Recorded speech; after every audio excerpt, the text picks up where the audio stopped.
कि 2 साल पहले जब मैंने स्टार्ट करा था, मैं एक सीनियर से मिलने गया था दिल्ली में। उनसे मैं मिलने गया, कुछ डाउट्स पूछने थे। प्रीलिम्स का 1 महीना बचा होगा उनका, वो मेरे से बात करने आए। उन्होंने मुझसे पूछा कि बताओ क्या बात करनी है। तो मैं ऐसे जनरल गाइडेंस लेने लग गया कि सर कैसे स्टार्ट करते हैं, ये क्या करते हैं। तो उन्होंने मुझे बहुत सिंपल बात बोली कि तुमने कभी किसी का ब्लॉग पढ़ा? इतने सारे टॉपर्स ने ऑनलाइन लिख रखा है, या इतने सारे लोगों ने ऑलरेडी इतनी बातें बोल रखी हैं, वो तुमने पढ़ी हैं? मैंने बोला नहीं सर। तो उन्होंने बोला कि नहीं, पहले जाओ वो पढ़ कर आओ, उसके बाद में जो डाउट्स हैं वो तुम मुझसे आगे पूछोगे तो तुम डाउट्स भी अच्छे पूछोगे और मैं जवाब भी अच्छे दे पाऊंगा। तुम्हारा भी टाइम बचेगा, मेरा भी टाइम बचेगा। तो उस वक्त मेरे को वो बात थोड़ी अखरी कि यार इन्होंने तो मेरे को कुछ बिना बताए यहाँ से भेज दिया। तो मैं जिस इंटेंशन से गया था, जो मेरा मोटिव था कि यार कुछ तो पता चलेगा, वो उन्होंने बताया नहीं। तो उन टीचर की, उन सर की, सीनियर की बात मेरे को आज वो पता चलती है। और वो बात मैं बोलूंगा कि सबसे पहली वो टिप थी मेरी यूपीएससी को रिलेटेड। और वो टिप आज मुझे पता चलता है कितनी ज्यादा इंपॉर्टेंट टिप है कि आप सबको भी वो चीज करनी पड़ेगी, आप सबको भी वो काम करना पड़ेगा। मैं यहाँ पे आके 10 बातें बोल सकता हूँ, मैं यहाँ पे आके 50 बातें बोल सकता हूँ, बट एज लॉन्ग एज आप वो चीजें नहीं समझते हैं, आप खुद से उसके ऊपर विचार नहीं करते हैं, वो सब आपके कान पे पड़ेंगी, निकल जाएंगी। मैं भी यहाँ पर आया हूँ, तो अगर आप सब लोग यहाँ पर इस हॉल के अंदर हैं या जो भी वीडियोस पे देख रहे हैं, आप सब किसी पर्टिकुलर रीजन से यहाँ पर आए हैं, कोई कारण है आपका यहाँ पे होने का, तो कोशिश करिए कि वो चीज आप समझ पाए। आप यहाँ पे कोई मूवी देखने नहीं आए कि हॉल में जाके 1-2 घंटे बैठ के मूवी देख के आ गए। यहाँ पे या कहीं पे भी इन जनरल लाइफ में ज्ञान बहुत जगह मिलता रहता है, ज्ञान बहुत सारे लोग बोलते हैं। वो कौन सा ज्ञान आपके काम का है, उसको कैसे पिक करना है, उसको कैसे अपनी जिंदगी में अप्लाई करना है, वो आपकी रिस्पॉन्सिबिलिटी है। तो इसलिए आराम से सुनिए जो भी मैं बोल रहा हूँ, कोशिश करिए क्या आप पे अप्लाई होती है, क्या आप पे रिलेवेंट है। मैं ये नहीं बोलूंगा कि मैंने जो भी बात बोली सब सत्य है। मेरा एग्जाम एक बार में क्लियर हो गया तो मैंने जितनी गलतियां करी होंगी वो हाइड हो चुकी हैं, किसी को पता नहीं चला मैंने क्या गलतियां करी हैं। 4 अप्रैल तक मैं जो भी करता था, जो भी सोचता था, वो मेरी खुद की थिंकिंग थी, वो मेरा खुद का पढ़ने का तरीका था। फिर वो रिजल्ट आया तो अब सब कोई उसको जानने लगे, सब उसको सही मानने लगा कि यही सही तरीका है। सही तरीका कुछ नहीं होता है, सही तरीका आपका जो तरीका है जिससे आपको समझ में आता है वो सही तरीका है। इसलिए जो भी, ना केवल मैं, आप कहीं से भी, इवन कोई टीचर भी या कोई भी फीडबैक आपको मिल रहा है तो आपको एक बार समझना है कि वो आप पे कितना लागू होता है। उसके बाद में ही आपको उसे अपने स्ट्रैटेजी के अंदर डाल के आगे बढ़ना है। कोई आपको यहाँ पे कोई जड़ी बूटी नहीं देगा कि यार ये चीज कर लो तुम एग्जाम क्लियर कर लोगे। जितेंद्र सर ने कल बात बोली थी, इलाहाबाद में फेमस है, बाबा बनाते हैं। वो सब लोग फालतू की बोल के चले जाते हैं, बोलते कि ये कर लो वो कर लो, वो कुछ नहीं होता है। करना सब आपको है, ये एग्जाम पूरा आपका है। मैंने भी कोचिंग करी थी, उसके बारे में थोड़ा बताऊंगा, बट उसका भी एक लिमिटेड रोल था। उसके ऊपर मुझे भी साल भर बहुत मेहनत करनी पड़ी थी, उसके बाद में वो रिजल्ट आया था।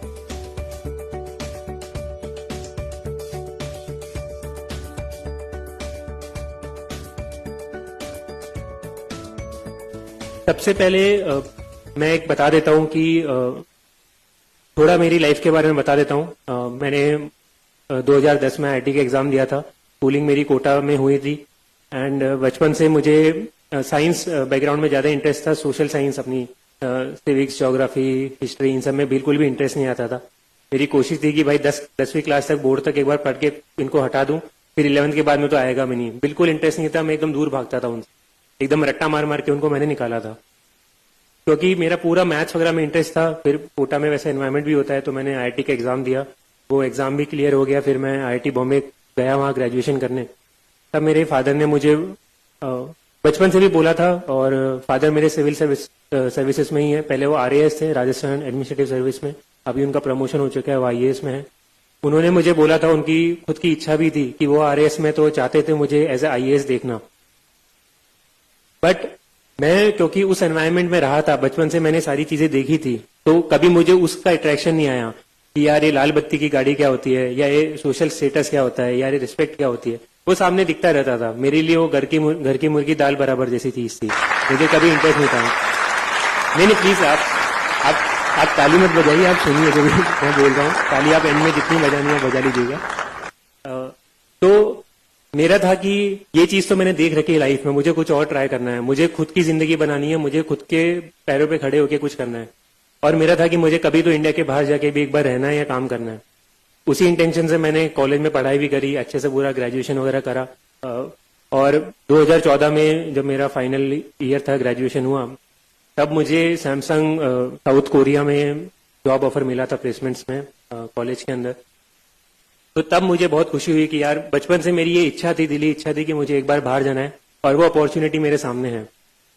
फिर मेरे फादर ने तब एक बार फिर से बोला कि तुम अभी ग्रेजुएशन कर चुके हो, तुम एलिजिबल हो चुके हो यूपीएससी लिखने के लिए, एक बार कोशिश करो। क्योंकि उन्हें पता था कि मेरे अंदर कितना पोटेंशियल है। मुझे खुद को लगता था कि यार ठीक है, एप्टीट्यूड वगैरह ठीक है, जनरल साइंस मेरे बस की बात नहीं है। मैं कभी न्यूज़पेपर भी नहीं पढ़ता था कि ये मुझसे कभी नहीं हो सकता। तो मैंने उनको मना करा कि नहीं है। उन्होंने फिर एकदम मेरे से बिना पूछे मेरा फॉर्म भर दिया। तब 24 अगस्त को एग्जाम था, 23 अगस्त की रात को उन्होंने बताया कि ये लो तुम्हारा एडमिट कार्ड, कल सुबह जाके एग्जाम लिख कर आना। मैंने बोला अगले हफ्ते 10-15 दिन के बाद में मेरी फ्लाइट थी। मैंने बोला कि नहीं, मैं तो जा रहा हूँ, जॉब है। बोला कि ठीक है चले जाओ जॉब पे, मैं फोर्स नहीं कर रहा, बस मेरा मन रखने के लिए एक बार ये एग्जाम जाके दे दो। और नहीं, वो तो होना तो है, वैसे भी नहीं है क्योंकि तुमने तैयारी करी नहीं है, पर पता तो चल जाएगा, क्या पता तुम्हारा कभी बाद में मन बन जाए। मैंने बोला कि नहीं, पहले तो मना करा। फिर उन्होंने दीदी से थोड़ी मिली भगत कर ली थी, उसका भी फॉर्म भर दिया। बोला देखो इसको भी भेज रहा हूँ, ये भी जा रही है, तो तुम भी चले जाओ। तो मैंने बोला कि अब ठीक है, घर पे बैठा हूँ, क्या कर रहा हूँ, संडे है, चले जाऊंगा, कोई बात नहीं।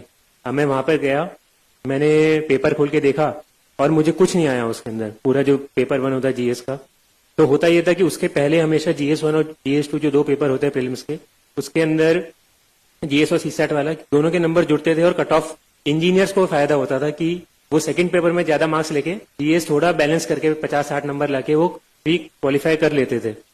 तो मेरे फादर को भी ये वाली चीज पता थी, उनको ये नहीं पता था कि वो पैटर्न चेंज हो चुका, उसी साल से चेंज हुआ था। तो उन्होंने मेरे को भेज दिया कि अरे तुम्हारा हो जाएगा, तो इसके अंदर जितना मैक्सिमम ला सकते हो लाओ, उसके अंदर काम निकाल लेना। अब गया, अब उसके अंदर तो CSAT वाला तो वैसे ही क्वालिफाइंग हो चुका है, कुछ काम का है भी नहीं। और GS वाला था, उसके अंदर मेरा डब्बा गोल। मैं पेपर खोल के बैठा, मुझे कुछ आता नहीं है। मैंने सोचा कि चलो कुछ एलिमिनेशन करके आ जाएंगे। पहली बार मैंने उसके 5 साल पहले IIT का एग्जाम दिया था, वहां पे तो एलिमिनेशन तो फिर भी हो सकता था कि चलो नहीं आया तो कुछ उल्टा तिगड़म बिठा के सवाल कर सकते हैं मैथ्स के, फिजिक्स के। यहाँ पे तो कुछ तिगड़म ही नहीं बैठती है, हमेशा 2 ऑप्शन तो फंसते ही फंसते हैं। B और C एलिमिनेट कर दिए तो A और D में तो तुक्का मारना ही पड़ेगा, बिना कॉन्फिडेंट मैं कर ही नहीं सकता हूँ। और ये आप सबको पता है, फिल्म्स के अंदर 70-75% क्वेश्चन ऐसे ही होते हैं कि बहुत ही कम स्टूडेंट्स कॉन्फिडेंटली कर पाते हैं, उन्हें कहीं ना कहीं तो गेस करना पड़ता है। तब तो मेरा कोई बेस भी नहीं था, कुछ कंसेप्ट भी नहीं थे और न्यूज़पेपर मैंने पढ़ा हुआ नहीं था। तो मैं जाकर एग्जाम में 15 मिनट मैंने करा, कुछ नहीं हुआ। फिर मैं उठ के टीचर को बोलने लगा कि ma'am I want to go, मेरे ये हो गया मेरा पेपर। उन्होंने बोला कि नहीं, यू हैव टू सिट, आपको बैठना पड़ेगा पूरा 2 घंटा।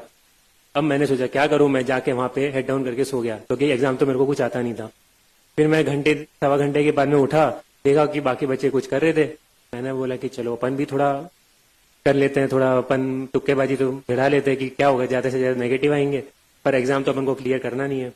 तो मैंने कुछ तुक्केबाजी करी और पेपर में देकर आ गया, घर पे आराम करा। पापा को बोल दिया कि जो होगा मुझे तो मतलब का भी नहीं है, बताना भी मत कि कितने मार्क्स से क्या रिजल्ट था।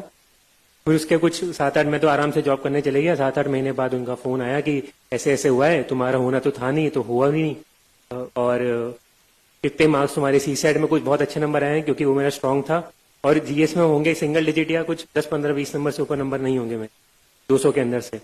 तो देख के पता चल गया कि अपने बस की बात नहीं है UPSC, खासकर GS, क्योंकि मेरा कभी स्ट्रांग था ही नहीं। फिर मैंने बाहर, जो मेरा इंटेंशन था कि बाहर नौकरी करी, कभी बीच में UPSC के लिए सोचा भी नहीं क्योंकि मेरा था कि अभी नौकरी मिली, इसमें अच्छे से करना है, मुझे ध्यान भी अपना कहीं और बांटना नहीं है।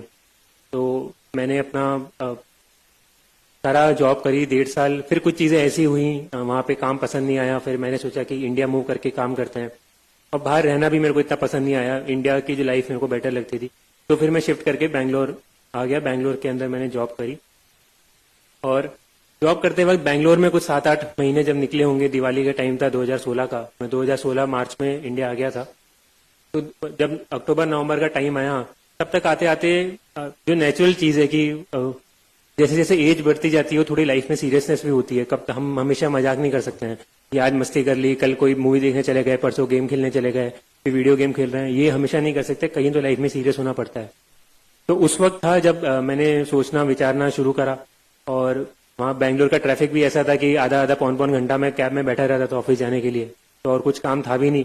तो मैं बैठे बैठे यही सोचता था कि मैं क्या कर रहा हूँ, मुझे क्या करना है। तब मेरे दिमाग में ये सब ख्याल आने लगे कि मेरी जो बाहर लाइफ थी वर्सेस जो मेरी बेंगलोर में लाइफ है, जो मेरी इंडिया में लाइफ है, उसमें बहुत सारा अंतर है, बहुत सारे इश्यूज हैं। और जो वहां पे जिस तरह की ईज ऑफ लिविंग थी कि बड़े आराम से चीजें हो रही है, कुछ सोचना ही नहीं पड़ रहा है, वैसी जिंदगी यहाँ पे नहीं है। और मैं चाहूंगा कि वैसी जिंदगी यहाँ पे होनी चाहिए। तो जैसे बैंगलोर का ट्रैफिक का मैंने बताया, तो ट्रैफिक का देख के लगता था कि यार ये ट्रैफिक में ये ऐसे क्यों कर रखा है, ये थोड़ा ऐसे कर सकते हैं तो ये निकल जाएगा। ये तो बहुत कॉमन सेंस की चीज है। ये एक बस स्टैंड है, वो उन्होंने एक ब्रिज है उसके बीच में बस स्टैंड बना रखा है, तो बसेस वहां पे रुक के तो ट्रैफिक जाम होना ही है। तो सबको लगता था कि वाटर स्केर्सिटी है, पानी की कमी बैंगलोर में बहुत तेजी से होती जा रही है, अभी भी इशू चल ही रहे हैं।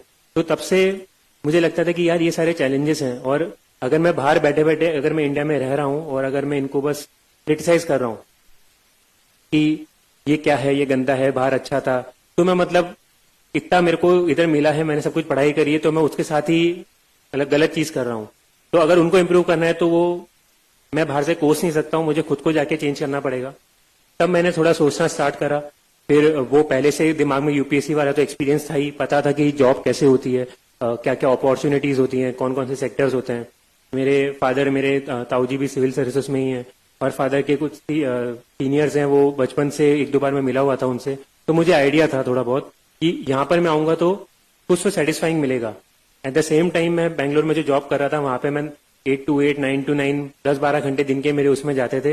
महीने के एंड में मेरी सैलरी आती थी, काफी अच्छी सैलरी थी, बट उसको ना मैं कहीं यूज करता था, ना उससे मुझे सेटिस्फेक्शन मिलता था कि यार मैं कुछ अच्छा इंप्रूव कर पा रहा हूँ या कुछ भी अच्छी चीज हो रही है उससे, बस से मेरा फायदा हो रहा है। और मेरा फायदा भी वो केवल मॉनिटरी फायदा है कि मैं आज जाके अगर मैं मान लो 1000 रुपए की शर्ट खरीदता हूं तो मैं कल जाके 5000 की शर्ट खरीद लूंगा, उसके ऊपर तो मैं खर्च कर भी नहीं सकता हूँ। तो मुझे लगने लगा, फिर मैंने घर पे बात करी, अपने फादर से बात करी, बीच में यूएस वगैरह का ऑप्शन भी आया कि मैं यूएस भी शिफ्ट कर सकता हूँ, वहां पे पढ़ाई की भी अपॉर्चुनिटी मिली। बट फिर बीच में मेरे ऑफिस वालों ने मेरे को महीना 2 महीने वहां पे भी भेजा। तब मुझे वहां की भी लाइफ दिखी, मुझे पता चल गया कि नहीं, कोरिया भी पसंद नहीं आया, यूएस भी पसंद नहीं आया, मतलब अपन को बाहर रहना पसंद नहीं है, अपने लिए इंडिया सही जगह, अपन को इंडिया में रह के ही कुछ अच्छा करना।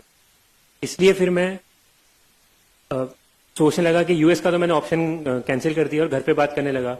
तो मैंने 5-6 महीने लगाए, बार बार हर महीने मैं घर जाता था, पूछता था, बात करता था जितने लोगों से हो सके, तो खासकर वो भी केवल घर के अंदर, और एक या दो लोग, ऐसा भी नहीं कि मैंने 10 जनों को या दोस्तों को भी बता दिया कि मैं ये सोच रहा हूँ, क्योंकि बहुत सारी ओपिनियन आती है, जो वो सब अपन को जो सोचना होता है, अपन को करना होता है, वो उनसे इन्फ्लुएंस होती है।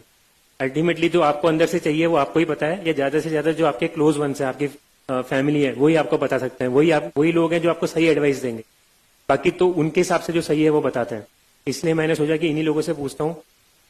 फिर सोच समझ के मैंने डिसाइड करा, बताया कि सब जगह पॉजिटिव नेगेटिव होते हैं, कि तुम सिविल सर्विसेज में भी आओगे तो ऐसा नहीं है सब कुछ अच्छा होगा, इश्यूज होंगे, लोगों को ट्रांसफर का बहुत टेंशन रहता है, कहाँ ट्रांसफर कर देंगे, या लोगों को पॉलिटिकल इंटरफेरेंस का डर रहता है, बहुत सारी चीजें होती हैं। वही मैंने बात करी तो उन्होंने बताया कि हर जगह पॉजिटिव्स नेगेटिव्स होते हैं। सिविल सर्विसेज में जरूरी नहीं है कि सब कुछ अच्छा होगा, जरूरी नहीं है सब कुछ गंदा होगा। अगर तुम जहां सेटिस्फेक्शन लेना चाहते हो, जो काम करके तुम अच्छा काम करना चाहते हो, वो जरूर यहाँ पे मिलेगा। ये मैंने 3, 4, 5, 10 लोगों से पूछ लिया था, सुन लिया था, तो इसका मुझे पता था कि अगर मैं अच्छा ही ढूंढूंगा तो मेरे को अच्छा ही मिल जाएगी, बट अगर मैं केवल बुराई ढूंढूंगा उस चीज के अंदर तो मेरे को बुराई भी मिल जाएगी। और अगर मैं प्राइवेट जॉब कंटिन्यू करता हूँ तो वहां पे भी है कि ठीक है, मेरे को अच्छी सैलरी मिल रही है, सब कुछ बढ़िया है, मैं अच्छी लाइफ जी सकता हूँ, मैं महंगी कार खरीद ली, ये कर लिया, जो करना है मैं कर सकता हूँ, but at the same time जो सेटिस्फेक्शन है कि मैं कुछ अच्छा काम कर रहा हूँ, वो वहां पे नहीं मिलता है। या मैं बैंगलोर में हूँ, वहां पे ट्रैफिक में फंस रहा हूँ, तो पता है कि वो भी नेगेटिव ही हुआ उस जॉब का। तो मुझे वो मैंने जब कंपेयर करा दोनों चीजों को, तब मैंने सोचा नहीं, सिविल सर्विसेज का एग्जाम देंगे। फिर मैंने मेरी जॉब छोड़ी, मई 2017 में मैंने मेरी जॉब छोड़ी थी। उसके बाद में मैंने मेरी प्रिपरेशन स्टार्ट करी। ये एग्जाम मेरा 1 साल का या मेरा 1.5 साल का टाइमलाइन था। तो अब लोग बोलने में बोल सकते हैं कि ठीक है मेरे 2 अटेम्प्ट थे, बट मैं इसको पर्सनली फर्स्ट अटेम्प्ट ही काउंट करता हूँ, क्योंकि पहला अटेम्प्ट तो था कि मेरे को एग्जाम के एक दिन पहले पता चला कि मुझे कल जाके एग्जाम लिखकर आना है, और मैं इसको as a time period count करता हूँ। कोई मेरे से पूछेगा तो मैं बोलूंगा मैंने जिंदगी के 1.5 साल 2 साल डाले यूपीएससी क्लियर करने के लिए, और वो लगते ही हैं, वो सबके ही उतने मिनिमम तो इतना अमाउंट डालना पड़ेगा आपको।